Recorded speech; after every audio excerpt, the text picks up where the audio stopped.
जय हिंद फ्रेंड्स, स्वागत है आपका आपके अपने यूट्यूब चैनल SKN स्टडी पर। इस वीडियो में हम लाए हैं टॉप 5 करंट अफेयर्स, जो कि ये एक सीरीज़ है। इसमें मैंने पहले वीडियो अपलोड कर रखा है, उसको आप जाकर देख सकते हैं। ये इस सीरीज़ का दूसरा वीडियो है, जो कि काफ़ी इंपॉर्टेंट क्वेश्चन के साथ आया है ये वीडियो। तो प्लीज़ आपसे रिक्वेस्ट है कि सभी क्वेश्चन को आप लगाएँ और अपने करंट अफेयर के नॉलेज को जाँच करें। तो आइए शुरू करते हैं इस वीडियो को। देखते हैं पहले क्वेश्चन को। दोस्तों, आपके सामने पहला क्वेश्चन है, कह रहे कि हाल ही में सुधरमन कप चैंपियनशिप का आयोजन चीन में हुआ। यह कप किस खेल से संबंधित है? तो अगर आपको इसका आंसर पता है तो अपना आंसर आप कमेंट बॉक्स में लिख सकते हैं। दोस्तों, आपके सामने 4 ऑप्शन है। ऑप्शन ए है बेसबॉल, ऑप्शन बी है फुटबॉल, ऑप्शन सी है बैडमिंटन और ऑप्शन डी है क्रिकेट। तो इसका आंसर क्या होगा?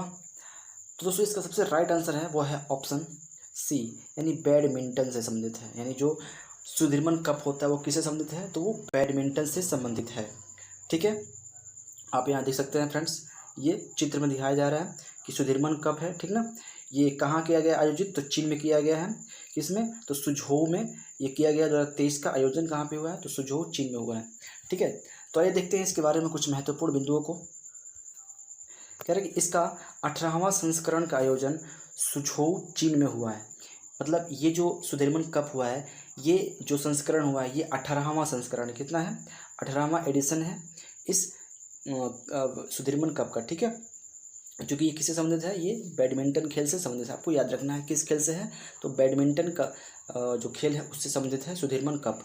ठीक है, आगे चलते हैं। अगला पॉइंट है, इस कप की स्थापना जो है 1989 ईस्वी में किया गया था।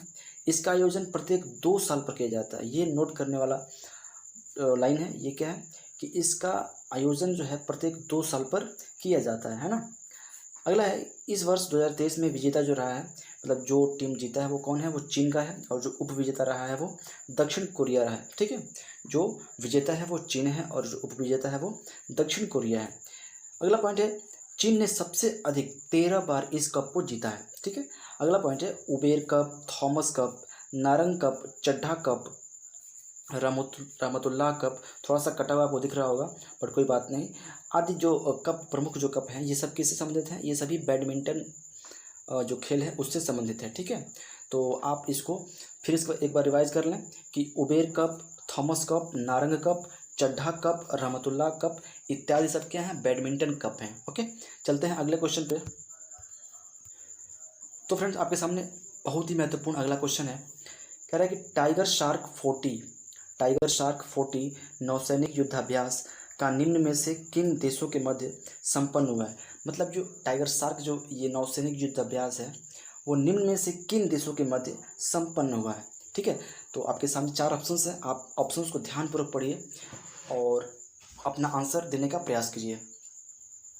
तो आपके सामने ऑप्शन है, आप ऑप्शन को पढ़ सकते हैं। बहरहाल इसका राइट आंसर हो जाएगा ऑप्शन सी, यानी USA और बांग्लादेश।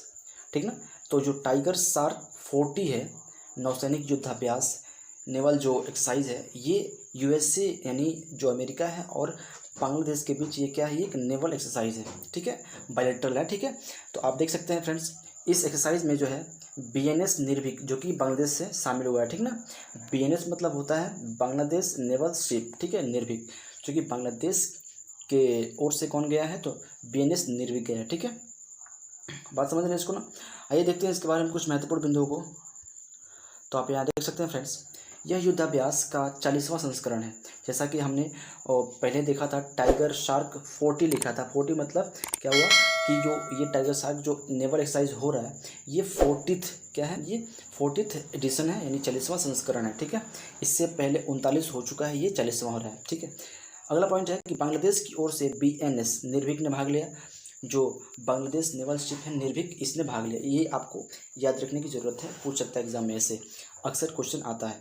अगला पॉइंट है, इसका आयोजन बांग्लादेश के चट्टोग्राम में हुआ। कहाँ पर हुआ? चट्टोग्राम, जो वहाँ का बांग्लादेश का जो एरिया है चट्टोग्राम, वहाँ पे इसका आयोजन हुआ है। ठीक है, फिर इसका उद्देश्य है, मतलब इस अभ्यास का जो उद्देश्य है वो दोनों देशों की सामरिक क्षमताओं को बढ़ाना और पारस्परिक तकनीकी और प्रतिक्रियात्मक ज्ञान प्राप्त करना है। ठीक है, अगला है कुछ इंपॉर्टेंट यहाँ पर देखिए, महत्वपूर्ण ये बिंदु है। संप्रति और बोंगो सागर जो युद्धाभ्यास है, ये भारत और बांग्लादेश के बीच होता है आयोजित। ठीक ना, तो जो भारत और बांग्लादेश के बीच इम्पोर्टेंट जो युद्धाभ्यास है, ठीक है, ये मेरीटाइम नेवल एक्सरसाइज है, ये संप्रति और जो है बोंगो सागर, ये इंडिया एंड बांग्लादेश के बीच आयोजित किया जाता है, ठीक है। चलते हैं क्वेश्चन नंबर 3 पे। तो फ्रेंड्स आपके सामने क्वेश्चन नंबर 3 कह रहा है, जो कि काफ़ी इंपॉर्टेंट, काफ़ी मोस्ट इंपॉर्टेंट क्वेश्चन है, ठीक है, ध्यान से। कह रहा है हाल ही में अंतर्राष्ट्रीय बुकर पुरस्कार का सम्मान किसे दिया गया है ना। जो अंतर्राष्ट्रीय बुकर पुरस्कार है इसका सम्मान किसे दिया गया है। आपके सामने 4 ऑप्शन हैं। ऑप्शन ए है जॉर्जी गोस्पिडनोव, ऑप्शन बी है टेलर, ऑप्शन सी है शशि थरूर और ऑप्शन डी है माइकल बर्कले। तो आपके सामने जिनको ये सम्मान दिया गया है उनका फ़ोटो भी है। अगर आप नाम जानते हो तो उन्हीं का नाम ऑप्शन में दिया गया है, वही उसका आंसर होगा, ठीक है। तो इस तरीके से आप देख सकते हैं ये फ़ोटो में क्या है, तो वही भाई साहब हैं जिनको ये अंतर्राष्ट्रीय बुकर पुरस्कार का सम्मान दिया गया है ना, 2023 का। तो बताना है आपको इसका आंसर क्या होगा। बहरहाल इसका राइट आंसर हो जाएगा ऑप्शन ए, यानी जॉर्जी गोस्पिडनोव क्या हो जाएगा इसका राइट आंसर। यही इन्हीं को अंतर्राष्ट्रीय बुकर पुरस्कार का सम्मान इस बार 2023 में दिया गया है, ठीक है। तो ये देखते हैं कुछ महत्वपूर्ण बिंदुओं को। तो फ्रेंड्स आप यहाँ देखिए ध्यानपूर्वक, आपको देखना है। पहला बिंदु कह रहा है कि जॉर्जी गोस्पिडनोव बुल्गारिया के रहने वाले हैं। जो बुल्गारिया कंट्री है, जो यूरोपियन कंट्री है बुल्गारिया, ठीक है, ये कहाँ के रहने वाले हैं, तो बुल्गारिया के रहने वाले हैं, ठीक है। अगला पॉइंट है कि टाइम शेल्टर, ठीक है, इनको किस उपन्यास के लिए दिया गया, तो उसका नाम है टाइम शेल्टर। जो टाइम शेल्टर नॉवेल है इसके लिए इनको अंतर्राष्ट्रीय बुकर पुरस्कार दिया गया है, ठीक है। इस जो टाइम शेल्टर जो नॉवेल है इसके ट्रांसलेटर कौन है, यानी इसको अनुवाद किसने किया है, तो एंजेला रॉडेल है, ठीक है। याद रखना है कि अनुवादक कौन है, तो एंजेला रॉडेल है, इसका अनुवाद किया है, ठीक है। तो पे देखिए तो दोस्तों 2022 का यानी पिछले साल का अंतर्राष्ट्रीय बुकर पुरस्कार जो है किसी भारतीय को गीतांजलि श्री को, ठीक है, दिया गया प्रथम हिंदी भाषा के उपन्यास रेत की समाधि के लिए, ठीक है। तो याद रखना है 2022 का जो अंतर्राष्ट्रीय बुकर पुरस्कार है वो गीतांजलि श्री को दिया गया उनकी प्रथम हिंदी भाषा के उपन्यास रेत की समाधि के लिए, ठीक है। इसको आप याद रखिएगा। इसका अंग्रेजी में अनुवाद किया था किसने, तो ये भी आ सकता है क्वेश्चन, किसने किया था, तो डेजी रॉकवेल ने किया था, ठीक है ना। ये आपको याद रखना है कि अंग्रेजी भाषा में इसका अनुवाद यानी रेत की समाधि का अनुवाद अंग्रेजी भाषा में किसने किया था, तो डेजी रॉकवेल ने किया था और उसका नाम क्या पड़ गया, टॉम ऑफ सैंड, ठीक है। आइए दोस्तों आगे देखते हैं। आप यह देख सकते हैं फ्रेंड्स, ठीक है, पहला अंतर्राष्ट्रीय, ठीक है, ये आपको नोट करने की जरूरत है। कह रहा है पहला अंतर्राष्ट्रीय बुकर पुरस्कार किसको दिया गया था, तो इस्माइल कदारे को ये दिया गया था। यानी पहला अंतर्राष्ट्रीय बुकर पुरस्कार जो है इस्माइल कदारे को दिया गया, कब, 2005 में, ठीक है। तो आइए चलते हैं अगले क्वेश्चन पे। तो फ्रेंड्स आपके सामने क्वेश्चन नंबर 4 कह रहा है, काफ़ी इंपोर्टेंट क्वेश्चन है, तो देखिए ध्यान से। कह रहा है कि हाल ही में किस दक्षिण अमेरिकी देश ने 180 दिनों के लिए स्वास्थ्य आपातकाल लागू किया है, ठीक है। यहाँ पे लिए छूट गया है। कह रहा है कि हाल ही में किस दक्षिण अमेरिकी साउथ अमेरिकी कंट्री, आपको यहाँ पे फिगर में आपको यहाँ पे इस फोटो में दिख रहा होगा कि जो हमने यहाँ पे फोटो डाला है ये किसका है, साउथ अमेरिकन कॉन्टिनेंट का फोटो है, ठीक है। तो यहाँ पे बताना है आपको कि इनमें से किस देश ने 180 दिनों के लिए पशु स्वास्थ्य आपातकाल यानी एनिमल हेल्थ इमरजेंसी लागू किया है, ठीक है। तो आपके सामने 4 ऑप्शन है। ऑप्शन ए कह रहा है गुयाना, ऑप्शन बी कह रहा है अर्जेंटीना, ऑप्शन सी कह रहा है ब्राज़ील और ऑप्शन डी कह रहा है पेरू। तो फ्रेंड्स इसका राइट आंसर क्या होगा, तो इसका राइट आंसर हो जाएगा ऑप्शन सी यानी ब्राज़ील ने। जैसा कि आप देख सकते हैं इस मैप में देखेंगे आप, जो यहाँ पे हाईलाइट हुआ है जो एरिया, ये किसका है, ये ब्राज़ील का है, ठीक है।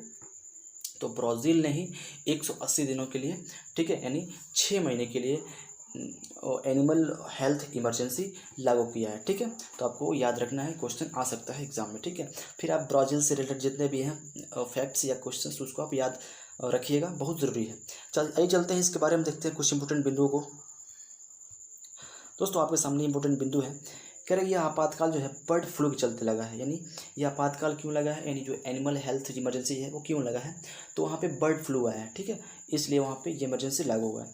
फिर कह रहे बर्ड फ्लू जो होता है उसको हम एवियन इन्फ्लुएंजा बोलते हैं। क्या बोलते हैं, बर्ड फ्लू को एवियन इन्फ्लुएंजा बोलते हैं। और ये होता किससे है, ये होता है H5N1 वायरस से होता है, ठीक है। ये किससे होता है, ये H5N1 वायरस से होता है और ये क्या है, एक संक्रामक बीमारी है, ठीक ना। जो किसमें होता है, जो पक्षियों में होता है। बर्ड मतलब क्या होता है, पक्षी होता है, और फ्लू मतलब फैलने वाला बीमारी, ठीक है। फिर अगला है, यह एक संक्रामक बीमारी है जो पक्षियों से इंसानों में फैलता है अक्सर, ठीक है। सामान्य सर्दी जुकाम होने के कारण जो होता है वो क्या होता है, वो स्वाइन फ्लू होता है। मतलब सामान्य जो सर्दी जुकाम होता है वो किस कारण होता है, तो वो स्वाइन फ्लू जो कारण होता है। और स्वाइन फ्लू किसके जो होता है वो उसमें कौन सा वायरस होता है, कौन सा वायरस उसमें संलग्न होता है, तो वो होता है वायरस H1N1, ठीक है। तो H1N1 जो वायरस होता है ये किसके लिए जिम्मेदार है, तो स्वाइन फ्लू के कारण, स्वाइन फ्लू होने के लिए जिम्मेदार है, ठीक है। बात समझ के चलते हैं क्वेश्चन नंबर 5 पे। दोस्तों आपके सामने क्वेश्चन नंबर 5 कर रहा है जो कि काफ़ी इंपॉर्टेंट है। ये एग्ज़ाम अक्सर खेल से संबंधित जो होते हैं प्रश्न अक्सर देखे जाते हैं, तो ये खेल से संबंधित प्रश्न है, काफ़ी इंपॉर्टेंट है। कह रहा है, देखिए ध्यान से, हाल ही में मध्य प्रदेश में आयोजित 5वें खेलो इंडिया यूथ गेम्स का आयोजन किया गया। इस खेल का शुभंकर क्या था, ठीक है। अक्सर शुभंकर से संबंधित क्वेश्चंस एग्ज़ाम में मिल जाते हैं, तो ये काफ़ी इंपॉर्टेंट है। मैंने इसको इसीलिए सोच समझ के इस क्वेश्चन को इसमें शामिल किया है। तो इसका आंसर क्या होगा बताइए। आपके सामने 4 ऑप्शन हैं। ऑप्शन ए कह रहा है आशा, ऑप्शन बी कह रहा है मेराइतोवा, ऑप्शन सी कह रहा है अहम, और ऑप्शन डी इनमें से कोई नहीं। तो फ्रेंड्स बताइए इसका आंसर क्या होगा। तो दोस्तों इसका राइट आंसर हो जाएगा ऑप्शन ए, ठीक है। यानी जो आशा है यही क्या है, ये 5वें खेलो इंडिया यूथ गेम्स का जो शुभंकर है वो क्या है, वो आशा है, ठीक है। आप यहाँ फोटो में देख सकते हैं फ्रेंड्स, ठीक है। ये कब से कब तक किया गया था आयोजित, तो ये 30 जनवरी 2023 से 11 फरवरी 2023 तक आयोजित किया गया था। ये अक्सर जनवरी फरवरी के महीने में आयोजित हर साल किया जाता है, ठीक है। तो आप यहाँ देख सकते हैं फ्रेंड्स, जो ये 5th एडिशन था वो कब का था, वो 22 वाला था, ठीक है। खेलो इंडिया यूथ गेम्स जो था ये 22 वाला था, ये 5th एडिशन, ठीक है। आइए देखते हैं इसके बारे में कुछ इंपॉर्टेंट फैक्ट को। तो आप यहाँ देख सकते हैं फ्रेंड्स, महत्वपूर्ण बिंदु है, इस खेल का पहला आयोजन 2018 में हुआ था, ठीक है। खेलो इंडिया यूथ गेम्स का जो पहला आयोजन हुआ था कहाँ पर हुआ था, तो 2018 में हुआ था, ठीक है। इस खेल का आयोजन प्रत्येक वर्ष किया जाता है, यानी हर साल होता है।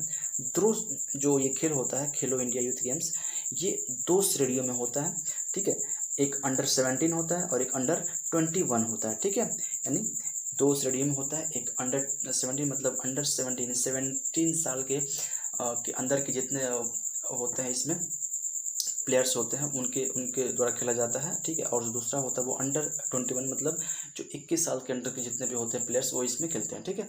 अगला बिंदु, खेलो इंडिया यूथ गेम्स का जो मुख्यालय वो कहाँ पे है, नई दिल्ली में स्थित है, ठीक ना। इस खेल का उद्देश्य जमीनी स्तर पर प्रतिभा को जो है नई उड़ान देना और उसे राष्ट्रीय और अंतर्राष्ट्रीय स्तर पर ले जाना, ये क्या है इसका मुख्य उद्देश्य है। तो फ्रेंड्स इस 5 MCQs में से आपने कितना सही लगाया उसको प्लीज़ कमेंट बॉक्स में आप लिखिए और बताइए कैसा रहा ये MCQs। तो अगर आपको अच्छा लगा तो वीडियो को लाइक कर दीजिए, अगर आप चैनल पर नए हैं तो इसको सब्सक्राइब कर लीजिए और इसको जितना हो सके उतना शेयर करिए ताकि अदर बच्चों को भी इसका लाभ मिले। तो मिलते हैं फिर नेक्स्ट वीडियो में। ऐसे ही हम सीरीज ला रहे हैं, मतलब इसमें जितने वीडियो आएंगे सभी क्या होंगे, डेली करंट अफेयर्स होंगे, ठीक है। उसमें अब ये दूसरा वीडियो है, इसके बाद तीसरा चौथा करके काफ़ी ज़्यादा इसमें वीडियो हम आने वाले समय में जितने भी कॉम्पिटेटिव एग्जाम आएंगे उन सभी एग्जाम को से संबंधित जो टॉप मोस्ट इंपोर्टेंट क्वेश्चन 5 होंगे उसको हम लेते रहेंगे, ठीक है। तो ये मिलते हैं फिर अगले वीडियो में। तब तक धन्यवाद, थैंक यू वेरी मच, जय हिंद जय भारत।